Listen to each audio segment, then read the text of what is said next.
نبی کریم علیہ السلام نے ایک دن صحابہ سے پوچھا بتاؤ بہترین عورت کون سی ہوتی ہے؟ کون ہوتی ہے؟ آکسفورڈ کی پڑھی ہوئی جی، پنجاب یونیورسٹی جس نے ایم فل کا مقالہ لکھا ہو، پی ایچ ڈی ہو جس نے پی ایچ ڈی کی ہو نمل یونیورسٹی سے، ایک کراچی یونیورسٹی کی ڈگری ہولڈر ہو کہ باہر سے ایم بی بی ایس کر کے آئی ہو، کون افضل ہوتی ہے؟ کہ یا جو اچھی گفتگو کرے، نماز پڑھے، عبادت کرے وہ افضل؟ کوئی تو ایسی وجہ ہوگی نا۔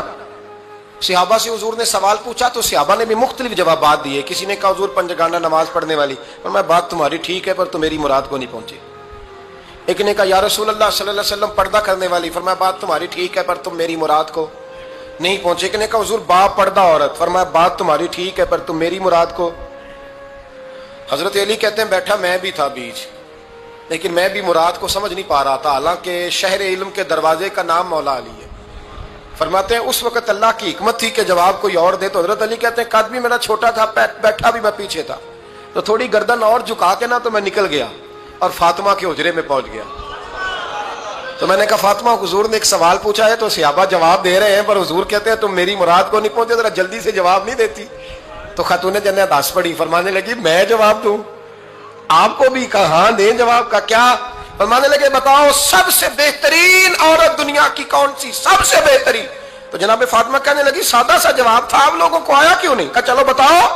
تو جناب فاطمہ فرمانے لگی دنیا کی سب سے بہترین بیوی وہ ہے جس کو نہ کبھی غیر محرم نے دیکھا ہو، اور اگلے لفظوں پہ غور کرنا، نہ کبھی غیر محرم نے اسے دیکھا ہو اور نہ اس بی بی نے کبھی کو غیر محرم دیکھا ہو۔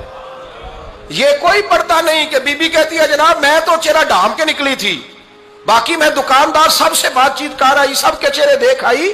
حضرت فاطمہ نے بتایا کہ تیری آنکھوں کا بھی پردہ ہے، اور وہ روایت وہاں الگ موجود ہے کہ حضور نے حضرت عائشہ صدیقہ ام سلمہ سے کہا کہ عبداللہ ابن مکتوم نابینا ہے تو پردہ کرو۔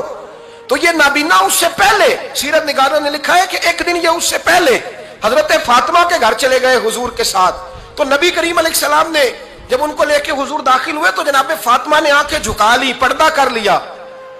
تو حضور نے فرمایا بیٹی وہ تو نابینا ہے، تو عرض کرنے لگی حضور مجھے تو نظر آ رہا ہے نا۔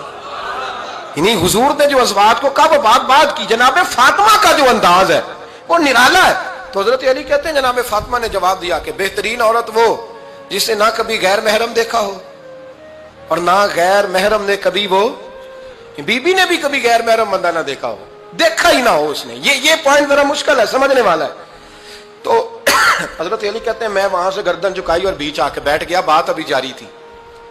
حضور نے فرمایا آتا ہے کسی کو جواب؟ تو کہتے ہیں میں نے ہاتھ کھڑا کیا، میں نے کو حضور آتا ہے، تو حضور مسکرا پڑے، فرمایا چل بتا۔ میں نے عرض کی حضور بہترین عورت وہ ہے کہ نہ کبھی اسے غیر محرم نے دیکھا ہو نہ اس نے کبھی غیر محرم دیکھا ہو۔ تو حضرت علی کہتے ہیں شاباش مجھے ملنی چاہیے تھی نا۔ حضور مسکرا پڑے، کہنے لگے میں نے تو پہلے ہی کہا ہے فاطمہ تو بدعۃ منی، فاطمہ میرے جگر کا ٹکڑا ہے، میں نے تو بڑا پہلے کہہ دیا ہے۔ تو کہتے ہیں صحابہ میری طرف دیکھنے لگے کہ یہ تو تعریف فاطمہ کی ہونے لگ گئی۔